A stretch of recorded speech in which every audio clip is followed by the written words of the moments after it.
여러분 안녕하십니까? 여수 MBC 뉴스데스크입니다. 광양시가 건립한 수산물 유통센터가 준공된 지 1년이 넘도록 빈 건물로 남아 있습니다. 우여곡절 끝에 사업자를 찾은 도매시장은 오는 9월에 문을 열 예정이지만 식당을 포함한 편의시설은 사용자를 구하지 못해 난항을 겪고 있습니다. 문형철 기자입니다.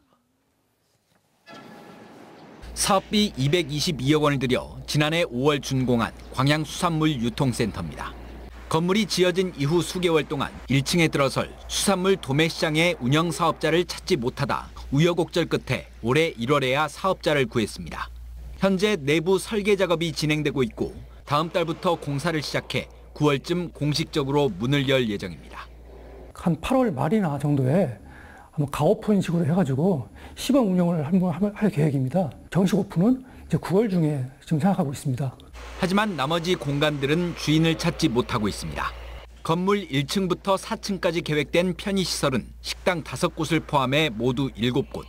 수산물 도매시장 운영 사업자가 결정된 올해 1월부터 광양시는 편의시설 사용자 모집 절차에 들어갔지만 5차 공고까지 입찰에 참여한 사람은 단 한 명도 없었습니다. 사용료를 처음보다 40%나 낮췄던 지난달 6차 공고에서는 한 명이 편의점 입찰에 참여했는데 공간이 좁다는 이유로 계약을 하지 않아 여전히 비어있는 상태로 남아 있습니다. 광양시는 사용료 50% 감면 조건을 내걸고 이달 중 7차 공고를 낼 계획입니다. 하지만 유동인구가 많지 않고 사용료가 부담스럽다는 의견이 많아 재주인을 찾을 수 있을지는 여전히 미지수입니다. 8월 달이면 수산시장 시설이 다 갖춰지기 때문에 개장을 할 거란 말이죠. 그러면은 입소문도 날 것이고 관심을 가지지 않나 싶습니다. 편의시설이 뒷받침되지 않을 경우 수산물 도매시장도 타격을 입을 수밖에 없어 사용자를 확보하는 것이 무엇보다 시급합니다. MBC 뉴스 문형철입니다. 정부의 우주항공청 관련 법안에 대한 국회 심의 과정이 본격적으로 시작되면서 6월 본회의 통과와 연내 개청 여부에 관심이 모아지고 있습니다. 국회 과방위는 최근 정부와 야당에서 제출한 우주항공청 관련 법안들을 심사해 법안 소위에 회부한 데 이어 상임위 차원의 공청회도 검토하고 있지만 이 법안들이 우주항공청의 위상과 소속, 관계 설정 등에서 상당한 이견을 보여 법안 통과가 쉽지 않을 것이라는 관측이 제기되고 있습니다. 또 최근 항우연 노조에서도 과기정통부 산하의 외청 설립에 반대한다며 대통령 직속 기구로 만들어져야 국가 차원의 우주 전략을 관장할 수 있다고 주장해 국회 심사 과정에서 적지 않은 진통이 예상됩니다. 오늘은 환경 보호를 장려하기 위해 유엔이 정한 세계 환경의 날입니다. 저희는 오늘부터 나흘간 폐기물 불법 반입 실태와 대책에 대해 집중적으로 다루겠습니다. 오늘은 첫 순서로 인근 광양과 순천 지역의 생활 폐기물을 여수로 불법 반입하고 있는 실태를 취재했습니다. 김단비 기자입니다. 광양의 한 폐기물 수집 운반 업체입니다. 업체 내에 쌓인 공사장 생활 폐기물을 분리 선별하는 작업이 한창입니다. 집게차가 작업을 하기도 하고 직원이 손수 선별하기도 합니다. 수집한 폐기물을 폐기물 처리장이 아닌 중간에 다른 곳에 내려 분리 선별하는 것은 엄연한 불법 행위입니다. 그래서 이 승인을 안 받은 행위가 이제 위법이 될 수가 있고요. 그리고 또 이 임시보관장에서는 어떤 선별의 행위는 금지되어 있습니다. 이렇게 선별한 폐기물은 여수 만흥 위생 매립장으로 향합니다. 이른 새벽 여수 폐기물 수집 운반업체가 광양에서 폐기물을 싣고 매립장으로 이동한 겁니다. 타 지역 쓰레기를 여수 매립장으로 반입하는 것 역시 위법 행위. 여수시 조례에는 매립장에 반입할 수 있는 폐기물을 여수에서 발생한 것에 한정하고 있습니다. 해당 업체는 폐기물을 분류하기 위해 광양 지인의 땅을 이용했을 뿐 불법 반입은 아니라고 해명합니다. 하지만 이미 한데 섞인 쓰레기가 광양 것인지 여수 것인지 출처를 구분하는 건 쉽지 않습니다. 이게 여수 지역에서 발생한 쓰레기인지 광양 지역 쓰레기인지 사실 분간이 안 되는 건데 어떻게 아시는 거죠? 제대로 양심이 있지. 타 지역 폐기물이 여수로 들어오는 의심 사례는 이뿐만이 아닙니다. 여수 폐기물 수집 운반업체 이름이 적힌 폐기물 박스가 순천 지역 곳곳에 놓여 있습니다. 폐기물 박스마다 수집 운반업체명이 적혀져 있는데 사실상 눈속임에 불과합니다. 순천 지역 업체로 돼 있지만 자석 스티커를 떼어보니 여수 지역 업체였습니다. 박스를 배달하기 해서 한 대당 5만 원씩 받고 이렇게 대여를 해주고 있거든요. 결국 인근 다른 지역 폐기물이 갖은 편법을 동원해 여수로 공공연히 불법 반입되고 있는 겁니다. 여수시는 MBC 취재가 시작되자 뒤늦게 상황 파악에 나섰습니다. MBC 뉴스 김단비입니다. 여수 광양항의 올해 누적 물동량이 증가세로 돌아섰습니다. 여수 광양 항만공사에 따르면 1월부터 3월까지 올해 여수 광양항의 물동량은 지난해보다 1.5% 감소했지만 4월에 전년 대비 10% 이상 늘면서 누적 물동량은 9,100만 톤으로 지난해보다 1.05% 증가했습니다. 다만 총 물동량의 10%가량을 차지하고 있는 컨테이너 물동량은 부정기선과 환적 화물 감소의 영향으로 지난해보다 16.8% 줄어든 것으로 나타났습니다. 남해안의 대표 해양관광도시 여수에 올 들어 해외 크루즈 선사들이 잇따라 기항하고 있습니다. 여수시는 국제 크루즈선 기항지로서 입지를 다져나간다는 계획이지만 풀어나가야 할 과제들이 만만치 않습니다. 김주희 기자입니다. 여수 엑스포 여객선 터미널입니다. 지난달 21일 1,900톤급 대형 크루즈선이 유럽권 관광객 등 400여 명을 태우고 기항했습니다. 앞서 지난 4월에는 28,000톤급 크루즈선이 미국 유럽권 관광객 680여 명을 태우고 입항했습니다.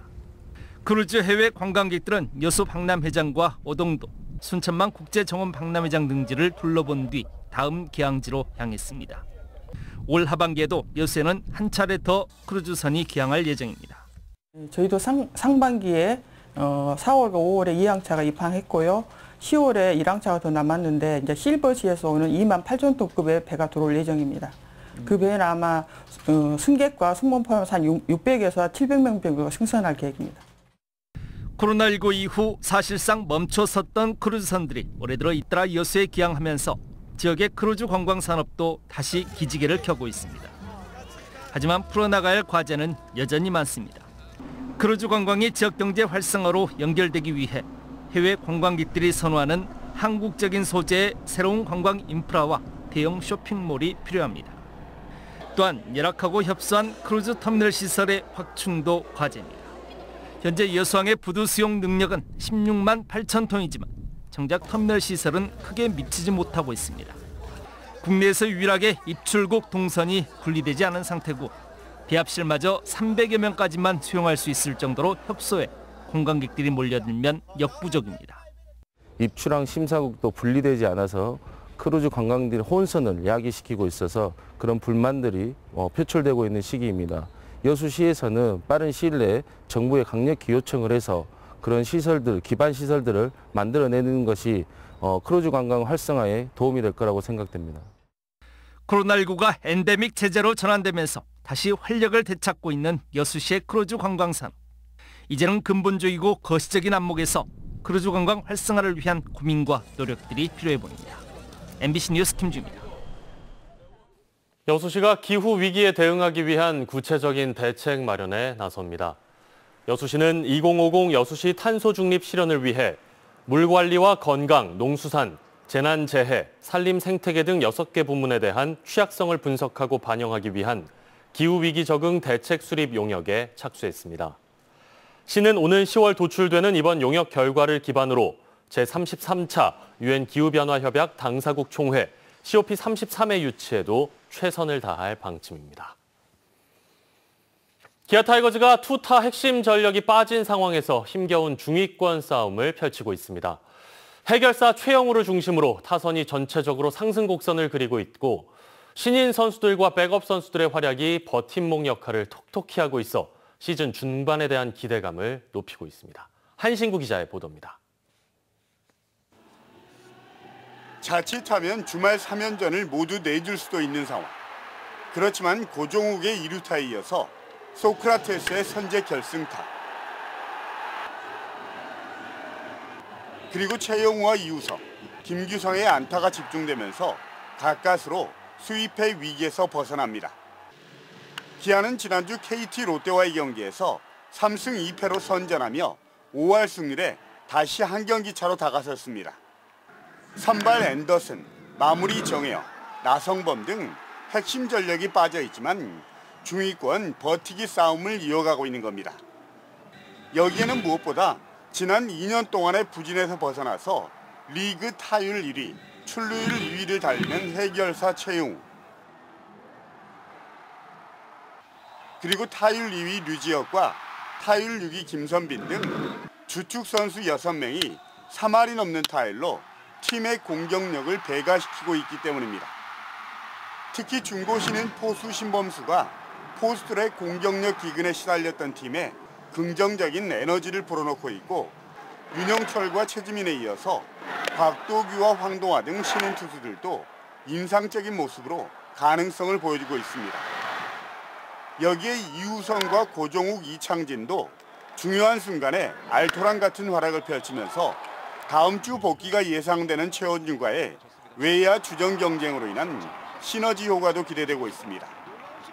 기아는 이번 주 선두를 달리고 있는 SSG, 중위권 다툼을 벌이는 두산을 상대로 다시 한번 5할 승률에 도전합니다. MBC 뉴스 한시구입니다. 최근 감사원이 순천시가 순천만 자벌드 위탁 운영사 관리를 부실하게 했다는 공익 감사 결과를 내놨는데요. 관련해서 노동자들이 순천시에 책임 있는 후속 대책 마련을 촉구했습니다. 공공연대 순천만 자벌드 집회는 오늘 오전 순천시청에서 기자회견을 열고 순천시가 운영사의 회계감사 결산서 등을 제출받지 않아 1억 1천만 원을 과다 지급하는 등 위법 사항이 확인됐다며 이같이 밝혔습니다. 또 순천시가 민간 위탁 관련 조례 등을 지키지 않아 파업과 직장 폐쇄로 노사 분규가 발생했다며 책임자를 문책하고 운영사와 계약을 해지하라고 요구했습니다. 오늘 오후 3시쯤 순천만 정원 박람회장에서 무인 열차 스카이큐브가 멈춰 관람객 수백 명이 불편을 겪었습니다. 스카이큐브는 국가정원과 갯벌 습지를 연결하는 열차로 순천시는 사고가 나자 열차 탑승객과 역에서 대기하던 인원을 버스로 수송했습니다. 순천시는 제어 시스템 문제로 열차가 멈춘 것으로 보고 정확한 사고 원인을 조사하고 있습니다.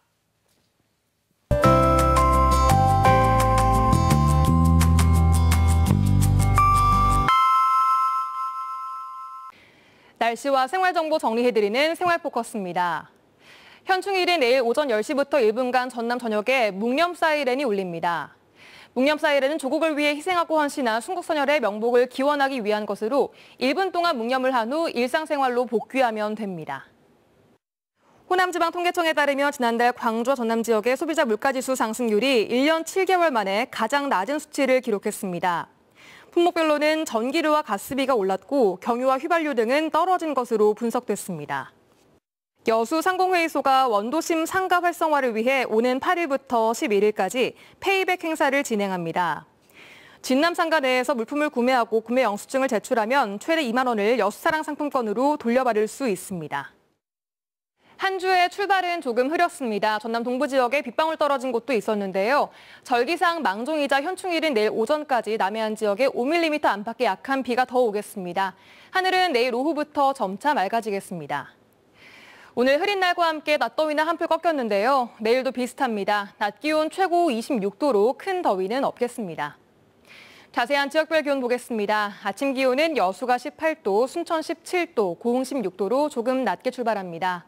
한낮 기온은 순천 26도, 광양 25도, 여수는 23도에 그치겠습니다.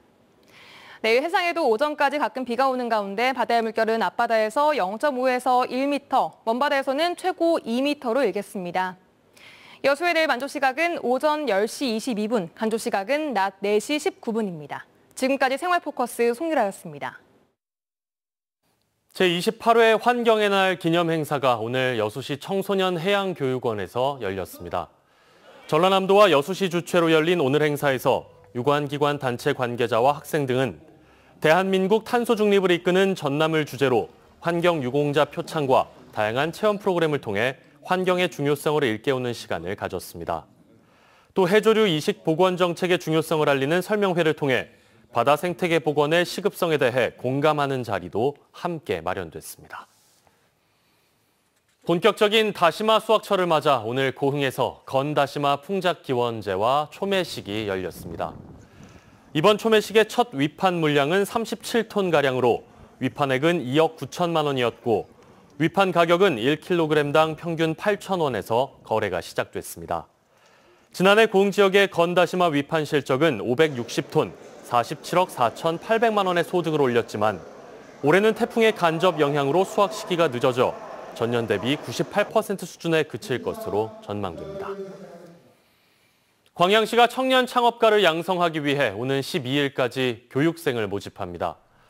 신청 자격은 광양시에 거주하거나 거주 예정인 18세 이상 39세 이하의 예비 창업자입니다.